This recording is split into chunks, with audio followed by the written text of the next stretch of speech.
Hey everyone, it's Dr. Dan, and I am about to dive in here with a conversation about chiropractic in kids.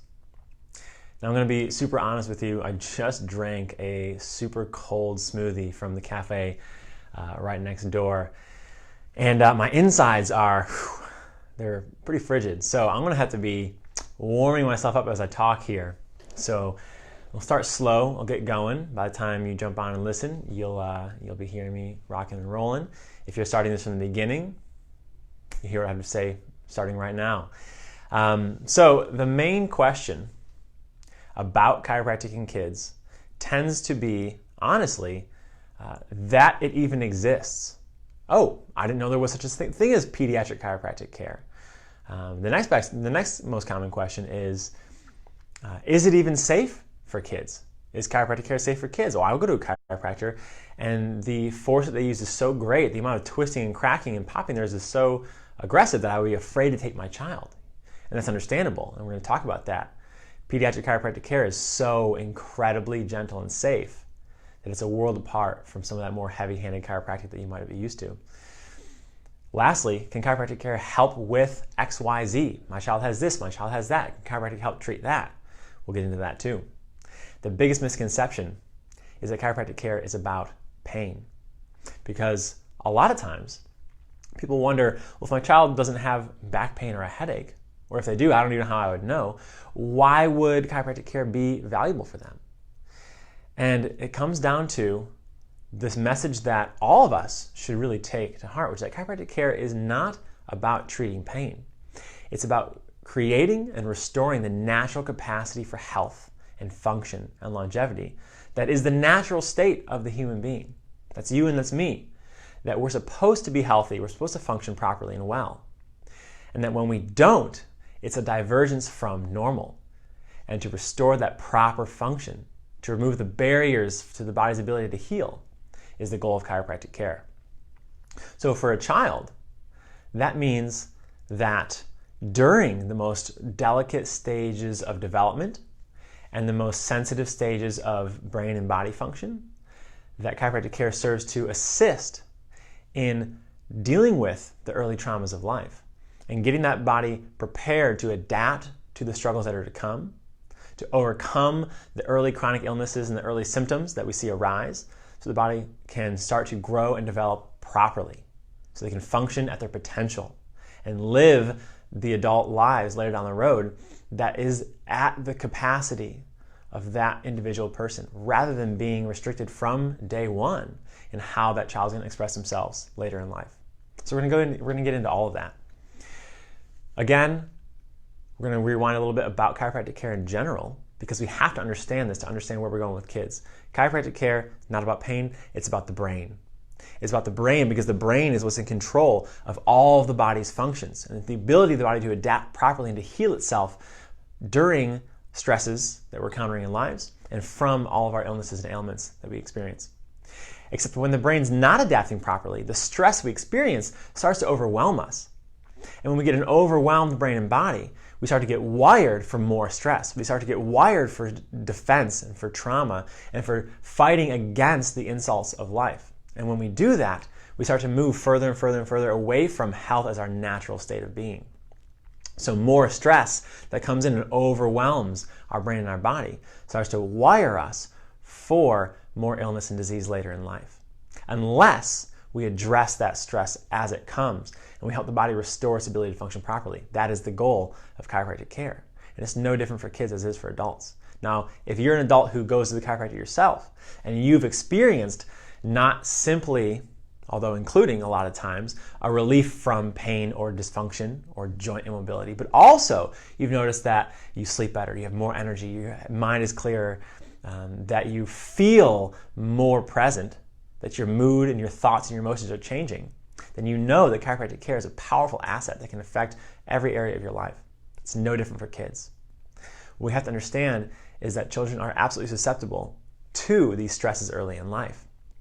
And that if left unattended, they will absolutely impact not only the growth and development of that child during those growing years, but also later in life. So what are these stresses? What kind of stresses do children even encounter? right? They don't have jobs and careers and political stress and these mounting challenging relationships, do they? I mean, that's not stuff that children have to deal with, especially early babies and young children. But the truth is that there are significant stresses that come up from pre-day one, from preconception, actually, that start to influence a child's physiology and their ability to stay in health and healing and adapt to the stresses of life versus being stuck in that stress and that defense response that leads to a degradation of health. Just for example, on Monday, it's Friday today, I'll be going to one of my new mom's houses from our practice here and taking care of her and her brand new baby, who's a week old, right?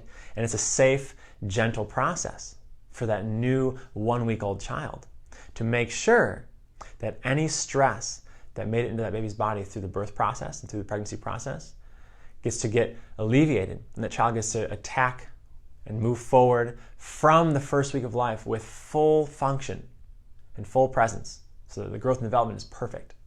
My own child, I adjusted my daughter Izzy literally within moments of when she was born. Now, we had a challenging birth. We had some intervention, and with that intervention came some stress on the spine. And so I was there to adjust my baby right when she was born. And a huge change occurred from the moment when the hospital staff wanted to take her away and give her oxygen and put blankets on her and rub her off and all that stuff. And obviously that includes cutting the cord, which we didn't want to have happen right away because the cord is an important part of that developmental stage right from the first part of life. I was able to adjust my daughter's spine after that intervention, after that vacuum-assisted delivery. And within a moment, she was coughing, crying, turning nice and pink. She was fully functioning, doing well, and she was able to stay with mom. Christian was able to hold her and feed her, and her cord stayed attached. And that was a difference between the moment of birth and not getting adjusted, and having the cord cut and taken away and put on a respirator, versus the adjustment in that moment and that proper entrance into the world that was more ideal, more supportive of the natural health building process of life, right? So we're getting into it right there.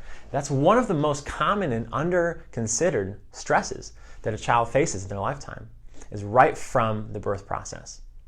That even a natural healthy birth is a long, drawn-out process for that child in comparison to the perfect environment of the womb, the dark, the warm, the moist, the floating, right? There's nothing that has to be done. And yet then, for hours, to sometimes more than a day at a time, the child is being pushed through the birth canal, is squeezed through, all these bones are getting compressed and elongated, and there's all this pressure on the infant's body. And that newborn baby is experiencing a stressful experience. If there are interventions, from that moment we start to see stress on that child's spine and on that child's nervous system. And that changes the way the baby is going to function. And we know that from research, that birth intervention can disrupt the integrity of the spine, particularly the upper cervical spine, the part of the spine where the neck and the head attach.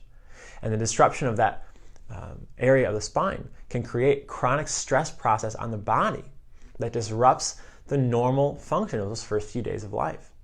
And when that stress process embeds itself in those first few days of life, unless it's addressed, it will make its way into the continuing days, months, weeks, and even years. But I said pre-day one. I said birth and even preconception. During the baby's process, the child's process when it's still in utero, the experience of the mom's stress level from physical, mental, emotional stresses in life, from job-related stresses in life, from relationships, the experience of the stress of mom is already impacting that child because of the stress hormones that are being emitted and the patterns of stress versus ease that are being experienced by the mother. So if mom has had a lot of difficulty and stress and trials in her life, even pre-birth or preconception, pre-pregnancy, and through that pregnancy, it starts to impact that child's nervous system, wiring that baby biochemically and genetically, epigenetically, for stress rather than healing. So from that point in time, we're already seeing how stress can start to embed itself in a child's body. What we know is that early chronic stress on a child's nervous system and birth injury through intervention, C-section, vacuum or forceps delivery, the use of medications to help mom deliver. Though sometimes they are necessary, they are often very hard on the baby's nervous system, can be traumatic on that baby's spine, causing birth injury. Now, a lot of times we hear parents say that their child is having delays in development, delays in reflex integration, delays in difficulties with feeding, difficulties with sleeping, colic, ear infections, and a lot of parents are told, well, that's just normal, your child's going to grow out of it. But the truth is that those expressions of lack of health are not normal, because health is the norm. Health is the thing that's supposed to happen. When the body's functioning properly, there should be health. When there's a divergence from health, we know that there is a stress response embedded in that child's body, that there has been an insult to the nervous system, where the brain is starting to wire itself for stress rather than growth and healing. So when I hear parents say, well, my child's struggling with this, that, or the other thing, they're having a lot of gas and bloating, and it's chronic and it's consistent, it's not going away, they're not sleeping well, they're sleeping only a few hours a day, we had a hard birth, and they weren't turning their head both directions, but the doctor told me that was okay. If one of those things is present, what we're seeing is that child is living under a stressed out nervous system. And from that point in time, we know through research that later in that child's life, there is less likelihood of being successful and a greater likelihood of having illness and issues, social issues, societal issues, integrating in society, things like that, than there would have been otherwise. What do I mean by that? What we found is that literally financial success starts to get determined by the amount of stress on a baby's spine and nervous system from the beginning of life. And that quite literally, the number of what we can call adverse childhood experiences, as it was determined in a certain study, adverse childhood experiences, starting with a traumatic birth, can start to embed themselves in this child's body to where later in life they're more likely to experience all manner of health issues, heart issues, lung issues, chronic blood pressure issues, heart attack, stroke, depression, anxiety, drug and alcohol abuse, more likely to not be in a satisfying relationship, more likely to not hold down a job. These things have literally been linked to early childhood events that cause trauma and stress. And so I talked about the birth process in pre-day one. What happens as that child ages, right? So let's say your child doesn't have any of these issues that we mentioned at the beginning of life, but as they go into their school years, that they have some huge issues with academics or with socialization with other kids. Maybe they're bullied. Maybe something big happens in their school that causes a trauma, such as, later on, as we see in the news, there are shootings that happen. There are natural disasters that happen. There are burglaries that happen to you and your family in your house. These things are these traumatic events that can occur during a child's life. And that's not even including moving, going to a new school, experience parents' divorce, experience the loss of a loved one, where a lot of times in younger kids, they don't directly feel the weight of that loss, but through the trauma that the family experiences through that loss can heavily impact the child. These types of experiences absolutely do cause stress in a child's life. And a child being more sensitive, more easily shaped during these early developmental stages in life by their experiences, we can see that as the child experiences these stresses that we as adults honestly would consider stressful ourselves. I mean, you can think of a time maybe where you've had to go get a new job, or you've moved, or you had to make new friends, or you had a loss, or some other type of difficult traumatic experience. Maybe you're being mistreated in a relationship, a personal relationship, or a relationship at work, and it affects you. It starts to make you sick. It starts to add stress to your body and your life. These things are shaping children from that time in their life. And we know that later on in life, it's going to show up in the form of difficulty with drug and alcohol use, relationships, success, financial success, happiness in general, as well as health issues, chronic health issues like heart and lung issues and diabetes and whatnot, and anxiety and depression. So these are part of these studies that we've seen come out about the stress kids experience and what it means later in life. But that's a far reach. That's us having to project our minds way out into the future. What about the experience the child is having during their childhood that our society is starting to call more and more normal, but that we're seeing in actuality as a stacking of chronic issues and illnesses? I mentioned a baby, due to certain kinds of stresses during the birth process and before the birth process, might experience things like colic, difficulty sleeping, excess bloating, digestion issues, feeding issues, right? And these kinds of issues, oftentimes we're told, well, they'll grow out of it. They'll get over it. And because they grow and develop, and the child will ultimately move past that developmental stage, they do seem to grow out of that particular issue or illness. But in reality, a lot of times kids grow into a new one, whether it's chronic ear infections or continued sleep issues or tantrums, right? Frequent major tantrums above and beyond what a normal kid might throw. Having trouble with gross motor development and fine control of their digits, of their bodies. Difficulty with speech, difficulty with walking, crawling. Did they skip crawling? Are they scooting around in an odd way where it's very one-sided? So these things, we see these things kind of come up. We say, well, maybe they'll grow out of it. And they seem to, and they grow out of it, and they start walking, so the crawling is no longer an issue. But the stress that they were experiencing that resulted in that developmental delay or in that chronic ear infection issue or sleep issue or temperament issue or feeding issue, the stress that resulted in that issue stays in the body unless it's addressed. And then what do we see when they get older? We see ADHD. We see sensory issues. We see socialization issues. We see continued motor and speech delays. We see anxiety and depression in kids, younger and younger.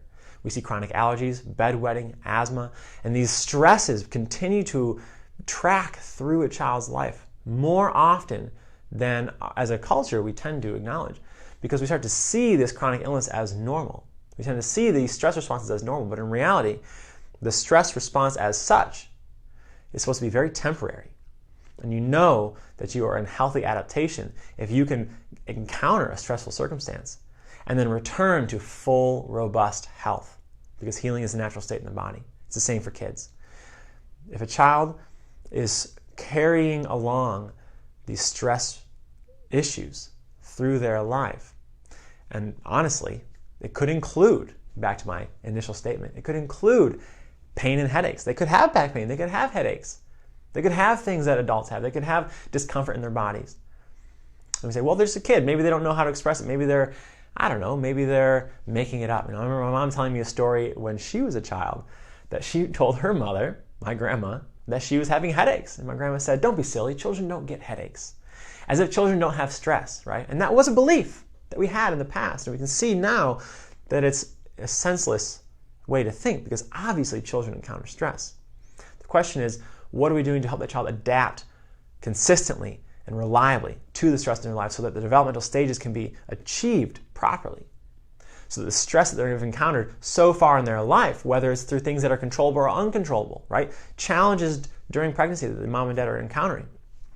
Challenges during birth and delivery that were expected or not, right? Challenges during the early stages of life that arise just because life is stressful. And then challenges through the school years and the identity building years and the relationship building years and the academic years and the sports years, where these continued stresses, whether they're physical, like bumps and falls and bruises and cuts and scrapes, whether they're chemical, from medication that has to be used for one reason or another, or pollution, the air, food, and the water, or toxicity from the things that we are exposed to, or mental stress, as the children get older in particular. First, sometimes put on them by the parent. As much as we'd hate to admit it, we have our own issues. A lot of times we put these issues on our kids accidentally. Excess pressure, excess expectations, the expectation to perform, to be a certain way. Emotional challenges, whether it's struggling with, again, us, the parents, or their siblings, or their classmates, or struggling, trying to get a grip on what it means to grow up in the world. Because honestly, I know you see it. I watch our children as they grow. My own daughter is not verbal yet. She's 7 months old. But I can already almost see it in her eyes as she's developing. I can see it in other children, and my nephews, and my cousins, and our patients' kids, and my friends' kids, where there's a real challenge to a small child having to come to understand and come to grips with the reality of being a human in the world. And we tend to brush it off, or at least in the past it was brushed off, as if kids couldn't encounter stress, as if kids didn't have challenges. But we see now, as more and more children are coming out with chronic illnesses, multiple chronic illnesses, as many as I think now 50% of kids are having chronic issues. And that doesn't even include regular bumps, bruises, and falls, right? Again, motor delays, speech delays, academic challenges. The list is extensive. Unless we're addressing these stresses as they come, that child is being set up to miss their potential with each passing year, with each developmental stage, later in life, even as adults, as I mentioned, even as adults, our potential starts to get created and honed in from the time we're children. Why this is related to chiropractic care is, as I said, we're talking not about pain, but about the brain. Not about treating illness, but about increasing adaptation, about helping the body restore and maintain its proper state of function, and helping the body become more adaptable, more present, more resilient, more in control of thoughts, moods, emotions, behaviors than it would have been otherwise under this stress state. And that's the truth. And we see it with our adults, we see it with our kids in our practice, my wife and I see it with ourselves, the change in the brain through chiropractic care and how it impacts not only physical well-being and how good we can feel and how good we can function, which is normal health, but it also impacts the way the brain sees the world, the way our brain controls our emotions and our mood and our thoughts and our behaviors, the way we're able to make sense of the world around us, the way we're able to start to build an identity of who we are, critical for children. And it's part of the brain. And it's part of the brain in a normal state of function, uninhibited by chronic stress that makes its way into the body through all these experiences that we've talked about. And chiropractic is the only healthcare profession that focuses directly on that root cause of stress, getting the body to restore and maintain and adapt and grow ever more potentiated, ever more resilient towards a thriving, adaptable life. So that we can not only maintain ourselves in the face of stress in life, but actually become stronger and better. Because what we need right now, more than ever, is a stronger, better population, a stronger, better connection between us. And it's hard as adults to make changes, but for kids, it's so easy. And rather than letting the changes be the ones that are placed on them and stuck deep in the system through the stress and the circumstances and the traumas that we experience in our lives, let it be one where they are being changed by their ability to adapt. They're being changed by their ability to see clearly and to make good choices and to become strong members of society, because what we need, again, is a strong society. And it starts with connected kids who are growing and developing properly, and they're beating the statistics that say kids are getting sicker. We want kids to get healthier. We want each generation to be healthier than the one before it. And this generation, while we can see the statistics getting worse, everyone knows it, everyone can see it. You look it up very quickly and it's easy to see what we've had happen over these last several decades with children these days, and with adults as well, but especially with children. We can see that we are moving in a direction that is not good for our future. And right now, we can start to turn that around and create a healthier generation of children than ever before, so that when they grow up, they're best fit and suited to not only be successful and enjoy life, but have a positive impact on the world. And ultimately, to be healthy, functioning, properly adjusted human beings the way they're meant to, because health is a natural state. And that's why chiropractic care is incredible for kids, because we want to see kids thrive in their healthiest possible expression, their God-given potential. That's what it's about. Talk to you later.